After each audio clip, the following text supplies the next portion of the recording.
అయ్యగారు, చిన్నయ్య గారు నీలవేణమ్మ కారులో షికారుకు వెళ్ళడానికి సిద్ధమైపోయారు. ఇక సాగనంపడానికి మీరు సిద్ధంగా ఉండండి. తారక్, నీలవేణి బయలుదేరుతున్నారా? అవును డాడీ. వెళ్ళేటప్పుడు మీ అమ్మ దగ్గర ఆశీర్వాదం తీసుకుని వెళ్ళండి. కాదంబరి, వాళ్ళని ఆశీర్వదించి పంపించు. వాళ్ళేమన్నా యుద్ధానికి వెళుతున్నారా? వీర తిలకం దిద్ది మరీ పంపడానికి?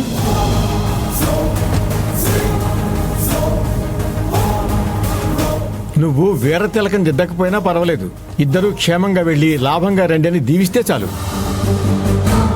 అయినా ఇక్కడ మంచి కోరుకునేవాళ్ళు, మనసారా దీవించేవాళ్ళు ఎవరున్నారులే డాడీ.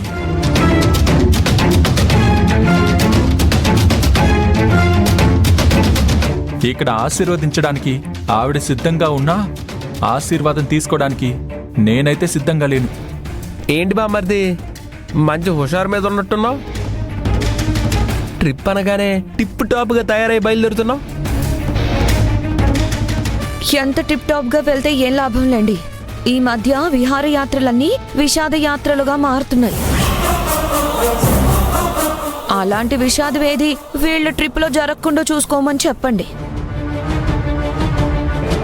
కాంచన, మీ ఆయనతో పాటు నువ్వు కూడా నోరు ఎప్పుడు ఎలా వాడాలో మర్చిపోతున్నావా? నోటికి మంచి తిండి, ఒంటికి మంచి బట్ట కడితే సరిపోదు, నోటికి కొంచెం మంచి మాట్లాడడం కూడా అలవాటు చేయాలి. పెద్దయ్య గారు, నేను తారక్ సార్ ఏదో సరదాగా వెళ్ళొద్దామని బయలుదేరాము. వెళ్లే ముందు ఈ గొడవలు గందరగోళాలు ఎందుకు చెప్పండి? చూసారా, నీలవేణికున్న జ్ఞానం కూడా మీకెవ్వరికీ లేదు.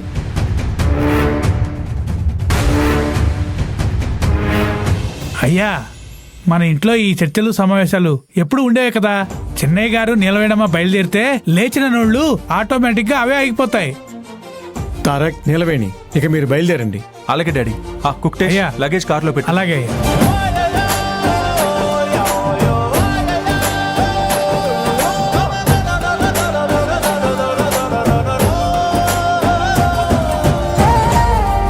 వెళ్ళొస్తాను డాడీ. నిలవని పద.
ఏంటి తారక్ సార్ అలా చూస్తున్నారు? నీలో వచ్చిన మార్పు బాగుంది నీలవేణి. ఏం మార్పు? ఇంతకు ముందు నాకు దూరం దూరంగా ఉండేదానివి, ఇప్పుడు కొంచెం కొంచెం దగ్గరవుతున్నావు. ఆ మార్పు. ఇంతకు ముందు మీకు దూరంగా ఉండడానికి కొన్ని కారణాలున్నాయి, కొన్ని అడ్డుగోడలున్నాయి. ఇప్పుడు ఆ కారణాలు కరిగిపోయాయి, అడ్డుగోడలు చెదిరిపోయాయి. అందుకే మన మధ్యలో ఉన్న దూరం కూడా చెరిగిపోతుంది.